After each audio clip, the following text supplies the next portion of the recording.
안녕하세요. 아빠는 인생 닥터입니다. 하버드 대학에서 75년간 700여 명의 인생을 추적해온 결과 우리를 행복하게 만드는 것은 부와 명예보다 주변 사람과의 관계가 더욱 중요하다는 결론에 도달하였습니다. 가족이나 공동체와 긴밀하게 연결되어 있는 사람일수록 행복하고 건강하게 오래 살았던 반면 곁에 아무도 없이 고립되어 있던 이들은 행복 지수도 낮고 비교적 수명도 짧았다고 합니다. 이와 같이 행복한 삶에 있어 필수 요소 중 하나인 주변 사람들과 관계를 원만하게 맺고 유지하기 위한 방법은 무엇일까요? 첫째, 대화의 기술이 필요합니다. 대화를 할 때는 타인의 이야기에 관심을 갖고 눈을 응시하며 상대방 말을 끊지 않고 경청하는 게 가장 중요합니다. 또한 적절한 리액션과 함께 상대방 말의 핵심을 요약해서 반응해주면 상대로 하여금 강하게 경청하는 느낌을 줄 수 있습니다. 아울러 자신이 주로 말하기보단 상대방을 이야기의 주인공으로 만들려 노력하고 자신은 꼭 필요할 때만 말하는 것이 성숙한 사람의 대화법이라 할 수 있습니다. 특히 대화할 때 말을 재미있고 유창하게 잘하여 상대에게 매력을 어필하는 데 초점 두기보다는 어떻게 하면 상대방 말을 잘 듣고 저 사람의 마음을 잘 헤아릴까에 집중하는 것이 더 중요합니다. 예를 들어 상대방 감정에 문제가 있을 경우 이를 해결하기 위한 어설픈 조언보다는 이유가 있었겠지, 힘들었겠네 처럼 상대방 감정에 공감해주면 큰 위로와 함께 신뢰감을 줄 수 있습니다. 아울러 자기 관심 분야에 대해서만 일방적으로 떠들거나 상대방에게 불필요한 조언을 많이 하는 사람은 주변 사람들이 기피하기 쉬우며 반대로 상대방에게 지나치게 맞추면서 잘 보이려 애쓰는 사람도 자신의 매력을 반감시킬 뿐 아니라 스스로 지치게 만들 수 있습니다.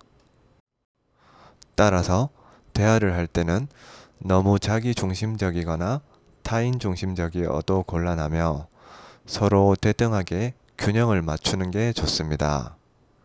또한 사람들은 대부분 자기를 인정해주는 사람을 좋아하게 되어 있으므로 내가 다른 사람들로부터 호감을 받고 싶다면 자기 자신부터 먼저 상대방의 장점을 인정하고 존중하는 자세가 필요합니다. 아울러 비판, 불평, 고집보다는 칭찬, 감사, 사과와 같은 긍정적인 표현을 자주 하는 게 좋으며 자신의 핵심 가치관에 반하지 않는 사소한 주제에 대해서는 유연하게 상대방 의사를 존중하고 배려할 필요도 있습니다. 이렇게 대화를 통해 주위 사람들과 잘 소통하며 사회성이 발달된 사람은 관계 자체에서 즐거움을 느끼기 때문에 다른 사람보다 쉽게 행복해질 수 있습니다. 둘째, 나와 너 사이에 건강한 경계선이 필요합니다. 아무리 친하고 가까운 사이라 해도 생각과 취향 등 모든 것을 똑같이 공유하기는 불가능하며 더 많은 것을 맞추거나 일치하려 하면 할수록 서로에게 스트레스를 주거나 갈등을 일으킬 수 있습니다. 나는 나고 너는 너이므로 상대의 존재와 개성을 존중하는 동시에 모든 관계에서는 적당한 거리와 경계선이 필요합니다. 타인과 나 사이에 거리감이 있다는 것은 우리가 함께라면 더욱 좋고 따로여도 괜찮다는 것을 의미하며 이렇게 적당한 경계선이 있을수록 좋은 관계를 오랫동안 유지하기 쉽습니다. 심리학적으로 인간은 타인과의 관계에서 자유와 의존이라는 상반된 욕구를 둘 다 가지고 싶어 하므로 친구나 동료 관계뿐 아니라 가족이나 연인 관계에서도 서로에게 모든 걸 일치시키기보다는 서로 자기만의 영역을 유지하고 존중해 줄 때 관계가 틀어지지 않고 오래 지속될 수 있습니다. 반대로 매사 모든 것을 본인 뜻대로 하려 하거나 상대방이 원하지 않는 지나친 호의와 관심을 보이면 상대에게 피로도와 부담을 줌으로써 감사하기보다는 오히려 멀리하고 싶게 만듭니다. 모든 타인은 나에게 필요한 도구가 아니라 상호 동등한 위치에 있는 고귀한 존재임을 명심하길 바랍니다. 또한 물을 매일 줘야 되는 나무가 있고 한 달에 한 번만 줘도 되는 나무도 있듯이 적극적인 만남과 연락을 선호하는 사람이 있지만 자주 하는 연락이 불편한 사람도 있습니다. 따라서 상대의 성향과 특성에 맞게 적당한 관심과 애정으로 관계를 키워가야 하며 자주 연락하고 보고 싶어도 참으며 상대의 반응에 따라 속도를 조절하는 것이 관계를 지속할 수 있는 힘이 됩니다. 좋은 관계란 서로 다른 각자의 개인이 만나 시너지를 내는 관계지 새로운 하나가 되는 관계가 아니며 내가 내 인생의 주인공이듯 타인도 그의 인생에서 주인공임을 인지하고 자신뿐 아니라 상대방의 개인적 영역을 절대적으로 존중하고 수용하는 자세가 필요합니다. 셋째, 관심의 초점이 남보다 자신에게 먼저 향해야 합니다. 자신의 마음이 건강해야 다른 사람과도 건강한 관계가 가능하므로 사람을 대함에 앞서 스스로 건강한 자존감부터 갖추려는 노력이 필요합니다. 이를 위해 평소에 본인의 마음을 꾸준히 들여다보고 단련할 필요가 있으며 자신이 어떤 것을 좋아하고 원하는지에 대해 명확하게 파악하고 있어야 합니다. 인간관계로 힘들어하는 사람들의 공통점은 보통 관심의 초점이 나보다 남에게 쏠려 있으며 다른 사람들이 자신을 어떻게 보는지에 대해 지나치게 의식하는 경향이 있습니다. 이렇게 남들의 시선을 우선시하며 눈치만 보다 보면 정작 자기 자신은 소홀히 하게 되어 자존감이 낮아지고 다른 사람과의 관계도 나빠지는 악순환을 겪을 수 있습니다. 외롭다는 것의 심리학적인 의미는 다른 사람과의 관계가 안 좋아서 발생하는 게 아니라 자신과의 관계가 안 좋을 때 느껴지는 감정을 지칭합니다. 이런 외로움은 주변에 친구나 지인이 많다고 해서 채워지는 것이 아니라 내가 나를 소중히 여기지 않고 자신이 뭘 원하는지도 모르며 나와의 관계가 멀어졌을 때 일반적으로 나타납니다. 또한 외로움을 해결하기 위해 다른 사람과의 관계에 집착하면 할수록 자신의 마음은 더 외롭고 공허해질 수 있으며 반대로 명상이나 일기쓰기 등을 통해 내 마음에 집중하는 시간을 자주 가질수록 행복하고 다른 사람과의 관계도 자연스러워집니다. 아울러 타인에게 매력적인 사람이 되기 위해서는 건강한 자존감뿐만 아니라 자신만의 확실한 능력을 키워 많은 사람이 필요로 하는 존재가 되는 것도 중요합니다. 왜냐하면 인맥 관리에 자신의 많은 시간, 돈, 열정을 쓰면서 정작 자기 개발에 소홀한 것보다는 자기 자신을 가꾸고 발전하는 데 투자하여 남들에게 도움을 줄 수 있는 존재가 되면 자연스럽게 많은 사람들이 다가오며 인맥을 넓힐 수 있기 때문입니다. 넷째, 어떤 관계든 너무 큰 기대는 하지 않는 게 좋습니다.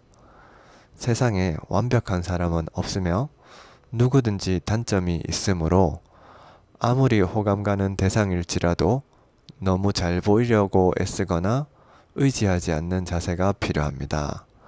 특히 직장 동료나 가족처럼 잦은 만남을 피할 수 없는 경우가 아니라면 자신에게 진정성을 보여주는 사람을 관계 유지를 위한 선택 기준으로 삼은 다음 만날 때 즐겁거나 유익하면 좀 더 자주 보고 불편하면 조금씩 멀리하면 되는 것입니다.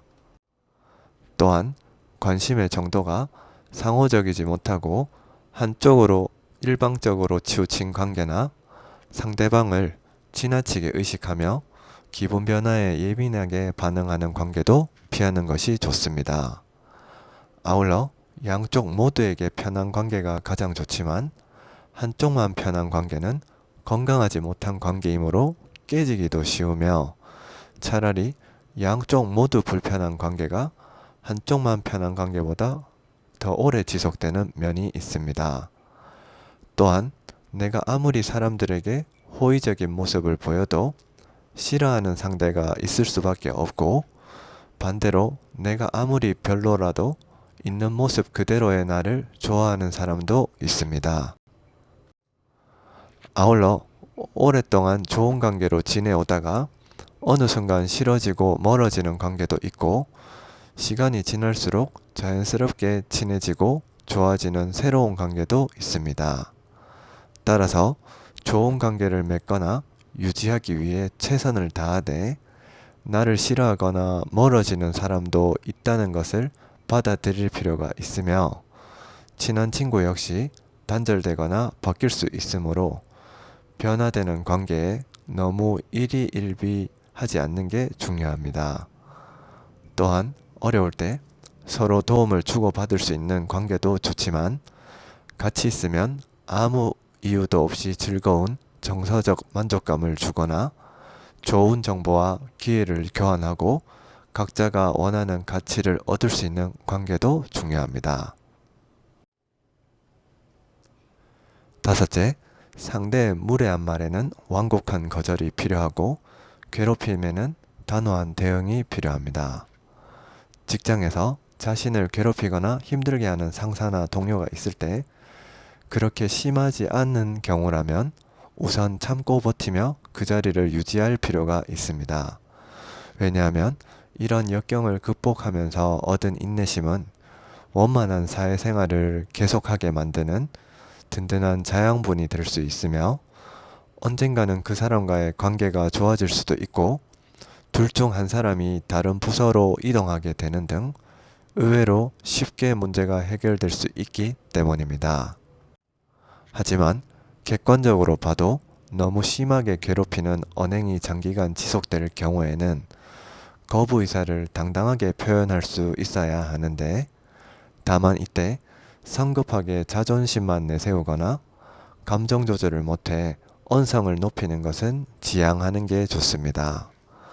그보다는 일단 상대의 진위를 파악하기 위한 솔직한 대화부터 먼저 터놓고 해볼 필요가 있으며 담담한 어조로 상대에 대한 칭찬과 존경을 전달한 뒤 무례한 표현만은 삼가달라고 완곡한 거절을 표현하는 것이 좋습니다. 만약 이렇게 해도 가해자의 행동이 지속되고 반복될 경우에는 무턱대고 하는 감정적인 대응보다 사전 준비를 철저히 한 상태에서 이성적인 대응을 해야 합니다. 특히 직장 내 괴롭힘은 법적으로도 회사가 의무적으로 피해자 편을 들어주게 되어 있으며 이런 오피스 빌런 유형은 괴롭힘을 한 사람에게만 하는 것이 아니라 여러 사람들에게 하는 습성이 있으므로 다른 피해자들과 함께 합당한 근거를 준비해서 공식적인 대응을 하는 게 좋습니다. 왜냐하면 기업은 괴롭힘을 당하는 사원의 신고가 있으면 신속하게 조사하여 피해자를 보호 조치해줘야 되는 의무가 있으며 가해자가 확인되면 징계 조치와 함께 비밀을 유지하고 신고를 이유로 불리한 처우를 하면 안 된다는 조항이 법적으로 명확하게 확보되어 있기 때문입니다. 테레사 소녀는 세상에서 가장 가난한 사람은 사랑받지 못하는 자라고 말했습니다. 주변 사람들에게 사랑받고 잘 지내기 위해서는 우선 대화할 때 타인의 말을 잘 들어주고 공감해주며 자연스러운 분위기로 맞춰가는 게 중요합니다. 또한 인간관계는 옳고 그름의 문제가 아니라 상황에 따라 적절히 대처하고 유연하게 맺는 것이 중요하며, 아무리 좋은 관계라 해도 지나친 기대는 금물이고 자신과 상대방 사이에 적절한 거리와 경계선을 두는 게 필요합니다. 아울러 항상 관심의 초점을 자신에게 먼저 두고 내가 누구인지를 명확하게 알며 자신의 마음과 먼저 친해지도록 노력하는 것이 가장 중요합니다. 이상 아빠는 인생 닥터였습니다. 감사합니다.